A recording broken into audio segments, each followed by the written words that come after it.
আসসালামু আলাইকুম ভিউয়ার। তো আজকে আমি বিকাশের মাধ্যমে পিডিবির বিল পরিশোধ করব। তো চলুন প্রসেসটা দেখে নিই। প্রথমে বিকাশের অ্যাপসটি এভাবে ওপেন করে তারপর হোম পেজ থেকে পে বিল আইকনটি সিলেক্ট করে দেব।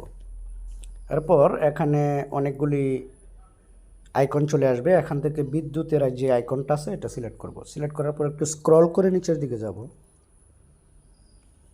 নিচের দিকে যাওয়ার পর এখানে দেখতে পাচ্ছেন বাংলাদেশ পিডিবি অর্থাৎ বিপিডিবি পোস্টপেড, এটা সিলেক্ট করব।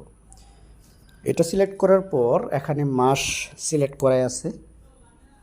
এখানে কনজুমার নং দেখতে পাচ্ছেন, এটা হচ্ছে কনজুমার নাম্বার দিয়ে দিচ্ছি। দেওয়ার পর পে বিল করতে এগিয়ে যান, এখানে ক্লিক করব। ক্লিক করার পর দেখতে পাচ্ছেন এখানে বিলের যে অ্যামাউন্টটা এটা শো করতেছে।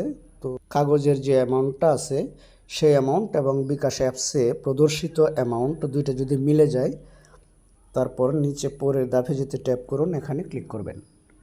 এখানে ক্লিক করার পর এবার আপনার বিকাশের পিন নাম্বার কনফার্ম করে তারপর অ্যারো বাটনে ক্লিক করবেন। ক্লিক করার পর এবার পে বিল করতে ট্যাপ করে ধরে রাখুন, এখানে চেপে ধরে রাখবেন। তো দেখতে পাচ্ছেন আপনার পে বিল সফল হয়েছে।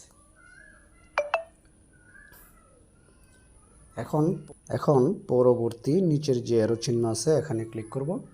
এখানে দেখতে পাচ্ছেন উপরে রিসিট ডাউনলোড করুন, এখানে ক্লিক করব। ক্লিক করার পর দেখতে পাচ্ছেন ওপেন পিডিএফ। তো এখানে কন্টিনিউতে ক্লিক করব। তারপর এখানে ওপেন ড্রাইভ জাস্ট ওয়ান্স, দেখতে পাচ্ছেন বিলটা পে হয়ে গেছে। এখন আমি এটাকে ডাউনলোড করে রেখে দিলাম, অথবা আমি এটাকে স্ক্রিনশট দিয়েও রেখে দিতে পারবো। যে আমি সিলেক্ট করে এটাকে এইভাবে সিলেক্ট করে তারপর এটাকে স্ক্রিনশট দিয়ে সংরক্ষণ করে নেব।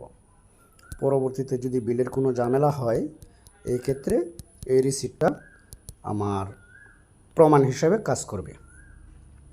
তো আশা করি পুরো বিষয়টি বুঝতে পারছেন। ভালো থাকবেন সবাই। আসসালামু আলাইকুম ওয়া রাহমাতুল্লাহি ওয়া বারাকাতুহু।